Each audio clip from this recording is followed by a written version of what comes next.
In today's podcast, I sit with Lindsay Clark, a top-selling agent in Orange County and also Park City, Utah.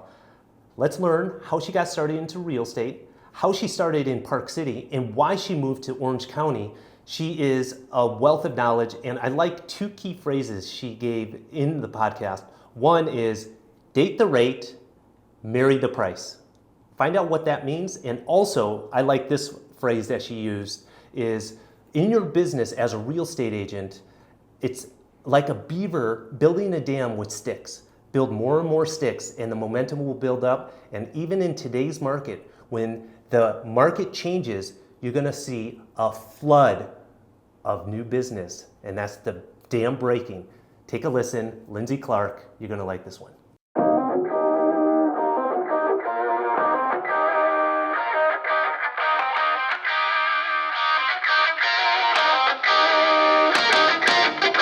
There we go. How are you? I'm good. How are you? I feel bad we didn't get to talk. I know, during the event, Betty was like, you didn't get to talk to Lindsay. I'm like, oh, Jesus. Oh. We tried, but it was a busy event. Yeah. Did you make some good contacts? Yeah, for sure. It was really nice because I got to have that event on Monday. And Yeah. so it was just a really great talking point to have throughout the conference with people.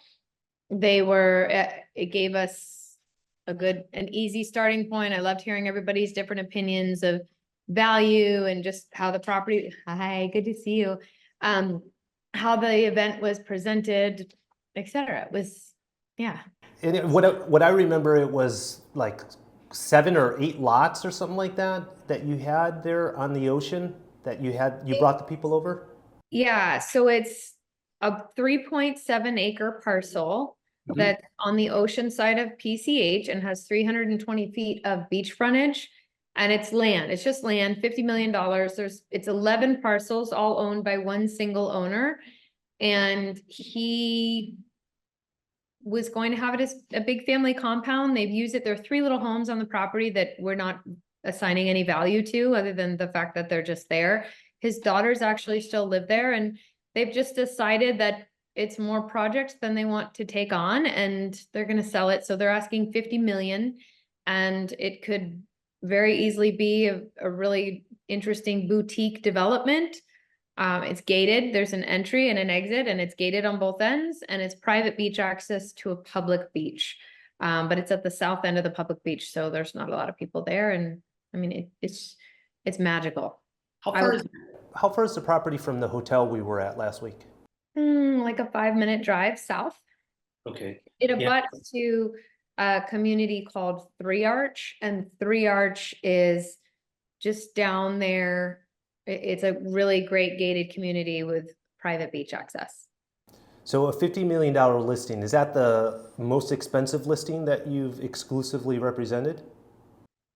Yeah, if you're not including like the amount that a development would add up to, like for an individual listing, yes. And are you originally from Laguna Beach? No, I'm originally from Maine, and I lived in Park City for a long time. So that's where the majority of my real estate career took off. And then I moved to Laguna about 7 years ago. 7 years ago. Were you on the East Coast in Maine, were you selling real estate, or you started when you moved to the West Coast? So my whole family's in real estate. My grandmother started a real estate agency out of her garage with 5 sons. And then my father took that over, and he has since sold it. So I kind of grew up with real estate all around me. Worked at a title company in high school, that sort of thing. And then I went to college in Colorado, a little private school called the University of Denver. And I actually have a degree in real estate, which is very unique. So I studied real estate marketing in Spanish. And then I ended up in the Bay Area in Marin. And I did a little bit of commercial for an individual. And then ended up a few more steps, got me to Park City, Utah. And that's when I really started to practice real estate. And at Park City, how long were you living and selling real estate there before moving to Laguna? Yeah, so I still have a house in Park City and I still actively list and sell. But I've been selling in the Park City market probably for about 17 years, but that includes the 7 years I've been in Laguna. So I was there about 10 years before moving to Laguna. You know, it's interesting. You said that you studied real estate at the university. That's exactly what I did also. And That's unique. That's it unique. is. It Yeah. is. So it was funny because I got into professionally into real estate 5 years after graduating because I happened to run into a friend on the train, and he was getting his law degree, and he said in the early 2000s, Nick, you have to get into real estate mortgages and selling real estate because I just got my license and it's everything we studied at the university and it's super easy. And you don't have to go do any education because we got our degrees in real estate. You just go ahead and take the exam and you could be making a lot of money. And that's how I got started in the business. That's amazing. Do you still think it's easy? No, it's not easy. You know, it's easy to, there are easy times, but there's more hard times than easy. And I think the glamorization of the easy parts is all we see and hear about, and not the hard, which is 90% of the time. Yeah, the grinding, the highlight reel is out there on social media and Right. magazines, but everything behind the scenes is pretty dirty. Not dirty, but like you're grinding. It's a lot of work and it's the dirty work that nobody wants to do. It's the paperwork, the follow-up, yeah. Very unglamorous stuff, you know, taking 10 p.m., midnight phone calls, emails until 1 in the morning, those kind of things. Lots of flexibility, but no freedom. Yes. But at the same time, a lot of freedom, right? And being able to go on vacation. Unfortunately, you work during your vacations, but it's Flexibility, not freedom. right. You're never completely free. So tell me about the transition from Park City to Laguna. I mean, was that a difficult transition for you? Oh, yeah. I think it was one of the hardest times of my life. It was actually several major transitions in my life. If you want me to get a little personal too, or? Yeah, sure. Let's go. Okay. So my mother died unexpectedly. I got married. I was pregnant. So I had those three major life changes. And then it was a career change too. I worked on a team with Paul Benson. We were consistently #1 in the state of Utah. We were crushing it. I felt like that was the peak of my career and I didn't want to leave. I came kicking and screaming. But now I'm very happy and I've realized that it actually wasn't the peak of my career. I am now in what is the current peak of my career. I have my own team here and I still have a great team that I get to work with for my business in Park City.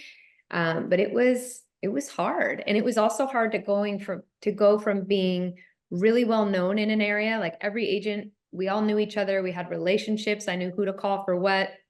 I knew how people worked. And I was an expert in the area. And then to shift and move to another community and nobody knew who I was. I didn't know who anybody was. And I wasn't an expert in the community yet. So that was a big, and I became a new mom. I don't know if I mentioned that too. So all of those things, it was just kind of personally and professionally a really intense time in my life. But I got through it. And now I'm an expert in all things Orange County. And I love it here. I'm very happy here. And I get to go back and forth to Park City. I have my own team here in Laguna. I have 2 assistants and 4 buyer's agents. And everything's going wonderfully, better than I could have imagined. So why did you make the transition into a new market if you were kicking and screaming? I know, right? Well, that's my husband.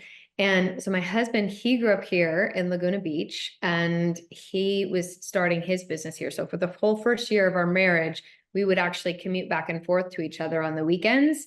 And then as I was getting closer to delivering our first child, I wanted to be, we obviously wanted to live together 7 days a week, not just 2 days a week. And in losing my mother, it was a major wake-up call of the priority of being close to family and how I wanted to raise my kids. So I think it was that is what actually helped me agree to make this move with my husband. Otherwise, we may still be commuting back and forth to see each other. And so my husband's parents and grandparents, they're all still alive and they're here. So my kids get to be surrounded by family, and we both have thriving businesses. It's fun. What were the skills that you learned selling real estate in Park City that you were able to apply to a new market and get up and running and be successful?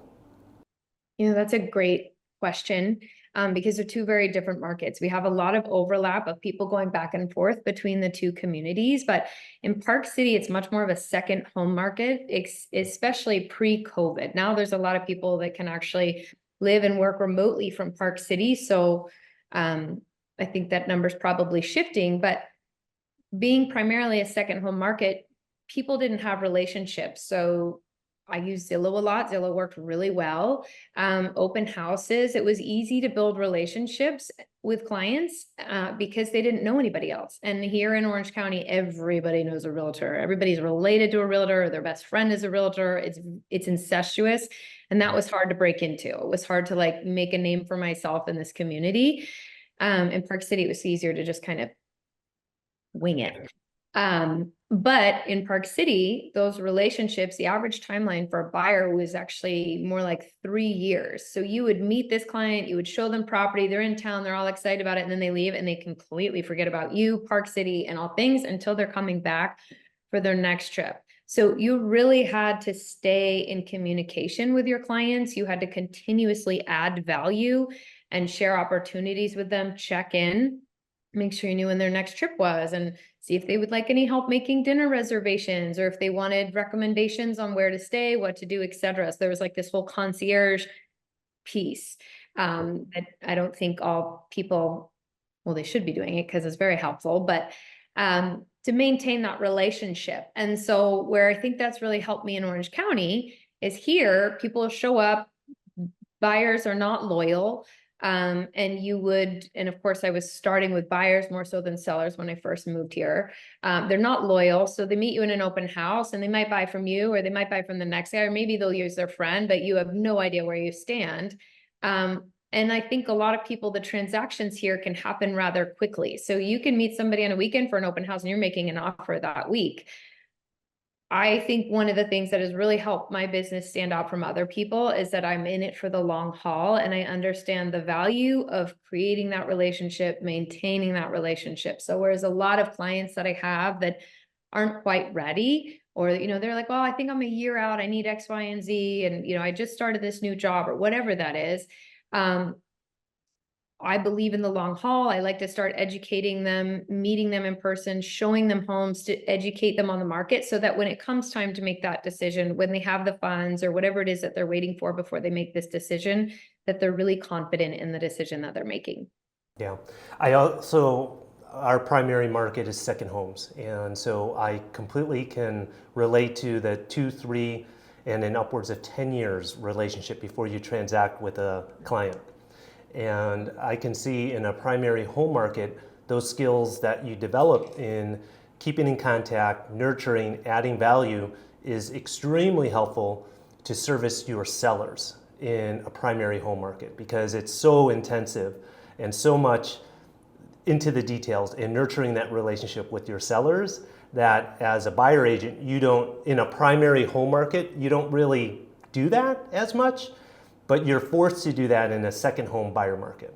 Yeah, absolutely. And another thing I learned with, in the second home market, people they'd fly in and they'd Uber up to Park City. And then sometimes I would pick them up at their hotel, or I would literally pick up people in their skis at the bottom of the hill. And then we'd go cruise around. I'd give them a nice area tour, look at homes, and then I'd drop them off at their hotel or the house that they were renting.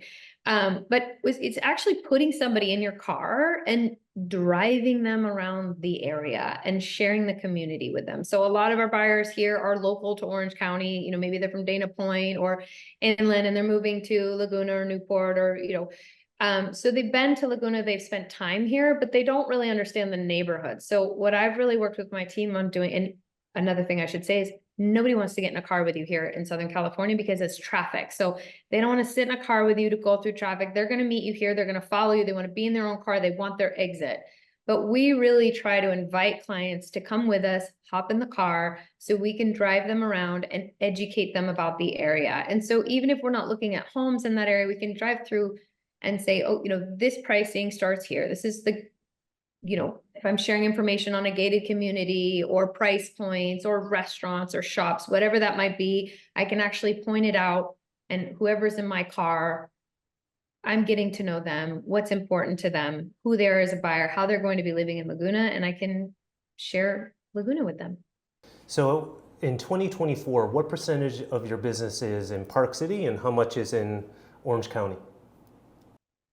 It's definitely heavier in Orange County. I would say it's probably about between 60 and 75% Orange County, and then the rest Park City, just depending on the day. Right now I have a good amount of listings in Park City as well. But some of those will be closing soon. Then I'll be heavier in Orange County again. The majority of my focus is Orange County. That's where my team is. That's where my business is, my marketing dollars.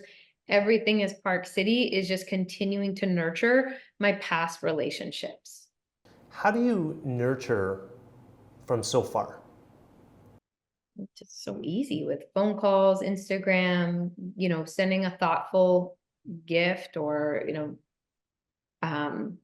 letter. Most of it, I usually pick up the phone or I'll send a text, just to kind of check in, something that will remind me of them. And it's typically something personal because these are past clients. These are people I've had a relationship with. So of course, if there's a property that comes on the market in their area, I'll make sure that they're aware of it. Or if we're working together, I'll be giving, it'll be more real estate forward. But when I'm just touching base to touch base, it's typically personal. Like I know when their kids are graduating, I know when their birthday is, it'll be, when are you back in Park City next time? Let me know. I'd love to catch up with you for a drink. Things like that. Just we become friends after we've done business together, and just maintaining that relationship. So it's very intentional on your part. Yeah, I mean, it's intentional because I want to nurture that, but it's also, it's very authentic, and that these people have now become my friends after the real estate transaction, and I enjoy them. Things will make, the other day I drove past one of my clients. She loved purple houses. There was this one house in Park City, and it was this purple house, and it had all this funk on it. It was just the funky house on Daily, and they've since changed the color, but I drove past a purple house and I sent her a picture of this purple house because I was seeing it. This made me think of you. So it just kind of, whenever it pops up, and they get my newsletters monthly, but I try not to bombard them. I try to keep everything. I want it to have value for them, and I want it to maintain our relationship. That's cool. The purple house. Did you sell that house or you? No, it was just this funky purple house, and every holiday they would, if your house is purple, you've got to like go all out with the yard decorations and the lights for Christmas and Easter. Easter, they'd have all these eggs and bunnies and lawn ornaments and things like that. So whichever holiday it was, you could drive by that house and you would know exactly which holiday it was. A good number of our agents on our team here are new agents, and they're selling in second home market. What advice would you give to newer agents selling in the second home market? Just get in front of people. If you're going to be working, go sit at an open house or sit where you have floor time. Make sure you're always in a position where there's an opportunity for somebody to come to you and work and do free work and talk to people, educate them on the community, because if they're buying into a second home, they're buying into a lifestyle. They're not just buying a house. They're buying, this is an experience, this is vacation. These are memories that they're going to be creating here. So whatever you can do, act as a concierge, and you're not going to get paid for a lot of that stuff, but that's not why we do what we do. We do what we do because we love what we do. And it's just a lot of work up front. And keep the database, keep it organized, nurture those relationships, stay in communication, and make sure you follow up, because you're working hard to get that initial connection and that contact, and you don't want to lose it after all that work to get it. You need to maintain it because it's not immediate. It's going to take, like you said, 10 years. That's Well, and we also have very experienced agents on our team, and the market has shifted for us in the last 12 months. What advice would you give to the experienced agents that have had a lot of success over the past years, but are seeing a different market today? You know, we talked about this at Realm, the conference that you and I were just at, and we talk about this in a few other groups that I'm in. And the two themes are, you know, everybody seems to be dialing back to basics, just good old-fashioned real estate and the foundation of our business. And I think as we become successful, sometimes we can forget about how important that foundation is. And so I think it's important to constantly check in with your foundation, with your systems, to make sure everything is running smoothly, well-oiled machines. And then also everything needs to feel really personal. I think information is so accessible now and it's immediate that our clients are also experts. They are probably a better expert in whatever it is that they're specifically looking at, because they're up at night, they're on Zillow, they're obsessing, or they know more what they want and what the comparables are out there for specifically what they want than we do. So making sure that we're consistently adding value and we're not just sending a generic newsletter or generic communications. If you're not going to send, what was the example that they used at the Realm conference, you know, a newsletter with, you know, about scotch and watches, but these guys are wine and golf. Like, you want to make sure you know who you're sending this information to, and that that person feels like it's very specifically meant for them. Even if you are sending it to 5,000 people in your database, you need to categorize people appropriately and really just customize things for your clients. I agree with that. Being able to segment your clients and customize the message and the service that you provide. Because, I mean, we have price ranges $500,000 to 10 million, 15 million. And so the message is different. And if you are servicing Park City, Orange County, different, right? And so the message has to be completely different. And I couldn't agree with you more. And if you're doing less deals, you have more time. So you have more time to be more specific in your message. Absolutely. Absolutely. And I think the people that that's most important for, it's the people that we've done business with, the people that are raving fans, that talk about us when we're not in the room, that give our information out to their friends. Like, I think sometimes we get distracted about making sure we're pulling in more business, more clients, more buyers, more leads, more sellers, more of whatever. And we forget about the people that we have done business with us, that already like us, that know how good we are, that feel comfortable recommending us to other people. And those are, I would make a separate list of just them, and everything should be incredibly personal, curated, and they should receive some gifts. They should feel special, taking care of them, really nurturing that, because if they've done the business with you, they've sent you a referral, they're going to continue to feed you. There are raving fans. Let's talk about Mexico. Have you been to Cabo before? Yes, but I want to come back now that I know you. Oh, perfect. Where have you stayed? How long ago? How many times? So I've been once, and I stayed in an all-inclusive hotel, and I didn't like that because I could have been anywhere in the world and that just was not my jam. I like getting out there. I like going to the restaurants, the local spots. That's fun for me. And then the time before that, I was in, is it Pedregal? Yes. I stayed at Communities, and I stayed in a house there, and it was a lot of fun. It was beautiful. I definitely need to come back. We've spent a lot of our time in other areas of Mexico, because being in Southern California, we were most recently, we were at Seven Sisters. I don't know if you know where that is. It's a really remote surf spot. And I've spent time in La Paz fishing, but a lot of it's been more remote. We like to surf and fish and camp and things like that. So. Well, you definitely have to come on out. I'm trying to organize an event at the end of the year for a small group. I would love to come. Yeah. And what would you say, how do you see the market right now in the two markets that you're servicing? It's a lot of work, a lot more squeeze and a lot less juice. We're all working harder. We're all getting back, we're really focusing on the basics, like I mentioned. And I think there've been a lot of people, there's a lot of hurdles out there for the buyers. So the listings are sitting along, if they're priced well, And especially for the $5 million and up price point, I feel like those are moving a little bit better than the price point that's below that, because those people, they're still affected by rates, but in a different way. But anybody that needs a loan to buy a home, it's so expensive right now. And I think we all expected rates to come down third and fourth quarter this year, but I don't believe that they will come down much until maybe next year. So, the election, the rates, I feel like people have a lot of obstacles in front of them for buying a house, but I do also see it as an opportunity. And I think that opportunity is that all of these hurdles are like sticks in a beaver dam, right? And it's the buyers are building up. And as soon as rates drop down, it's going to be a flood, right?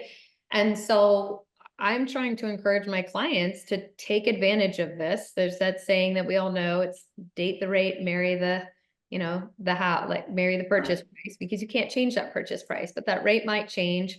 And if for some reason it doesn't change and it goes up, well, thank goodness that you bought something sooner rather than later. So, but it's a lot of education and helping people sort through everything that they're seeing in the media and feel comfortable and confident in making a purchase for that $5 million or less range. Lindsay, so I see the market for us, much like with you, with the interest rates not coming down as we expected by this time of the year. The buyer demand has shrunk in our market by 35%. And there's a lot of interest, a lot of people searching online, but they're just not pulling the trigger. And I saw this because I've been here for 20 years, that during the Great Recession, a lot of people were looking because they're looking for an opportunity, but they weren't sure, should I buy now? Should I not buy now? And unlike most US markets, our market's all cash. And so they're not leveraging, or if they are leveraging, they're leveraging equity in their US home, and that's gotten a lot more expensive. And being a double election year, because there's an election in Mexico and also in the US, it makes it a double whammy. Yeah, for sure. And what do you think it's going to look like for the next 6 months in Mexico? It's going to be much of the same that we've seen the first 6 months, or 5.5. And so that means it's going to be 35% less transactions. Prices are going to remain stable, if not go up. We've seen prices go up compared to last year, nearly 20%. And we'll continue to see at least 5 to 8% appreciation for the next 6 months. But next year, I anticipate U.S. mortgage interest rates coming down, buyer demand. I like that analogy you gave, the beaver dam with the sticks. And I think the sticks of the interest rate are going to come loose, and then it's going to be those agents that have been working hard during the last 6 to 12 months are going to get the benefits of all that hard work. Yeah, agreed. Do you think you'll see more sellers too? We're already seeing a lot of sellers. So what we've been seeing is more sellers are coming to the market. Our inventory has grown by 50% in our MLS this year. And we would actively see somewhere around 200 to 2,400 active properties in our MLS. Now we're over 3,500. And so every week we have 2 to 3 times more properties going on the market than coming off the market. Wow. And so I think the sellers there are some sellers that are holding back from putting their property on the market, but a good number are trying to take advantage of the increase in property values. And look, there's always going to be properties that are selling, no matter what the market is. And we're still seeing historically more properties selling at higher prices than ever. It's just not like it was the past 2-3 years. And how does that inventory that you just shared with me, how does it compare to pre-COVID? Because that's I feel like every time we look at our market too, we're now looking at it, how does it compare like to the last year, but then also how does it compare to pre-COVID? Because we had such real estate really changed. It changed. Yeah. So what we had pre-COVID was usually around 2,000 units on the market actively at any given time. The reason why over the COVID years it didn't really increase much is because there wasn't really the inventory to go on the market. So developers were putting new pre-construction properties to match the demand, and it was getting absorbed. And so we saw, 100% increase in units sold. Average prices went up by double over a 2-3 year period.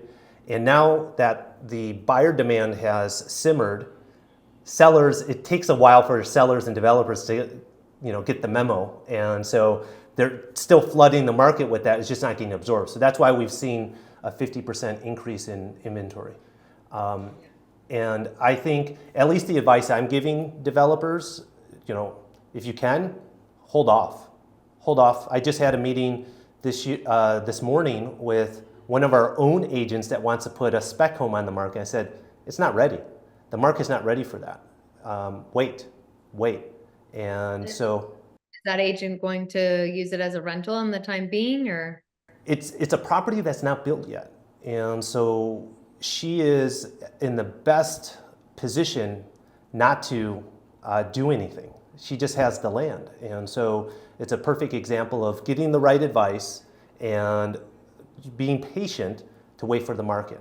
And I think more and more sellers, developers are going to take that advice from, if they're working with a good real estate agent that understands the market. And then the resales have always been a strong market. Ready to use inventory is the best inventory to have. Yeah, more so than pre-construction. Yeah, pre-construction is really tough right now. Really, really tough. So you have to have some kind of edge that, there's zero inventory on the beach, price point, amenities. There's got to be certain features to the property that really set it apart to be successful in today's market. Nice. Yeah. Well, Lindsay, thank you. Thank you for talking about your businesses in 2 different areas, and I look forward to connecting with you here in Cabo soon. Absolutely. Thank you so much for having me. I appreciate it. All right. Take care. Bye-bye. Thanks for listening to this episode of the Nick Fong Podcast. Make sure you subscribe to the podcast and the YouTube channel at youtube.com/Ronaval Real Estate and follow Nick on Instagram at NickFong_Ronaval. Ready to find your Baja dream home? Check out the latest property listings at Ronaval.com or findmexicohouses.com. Hasta luego.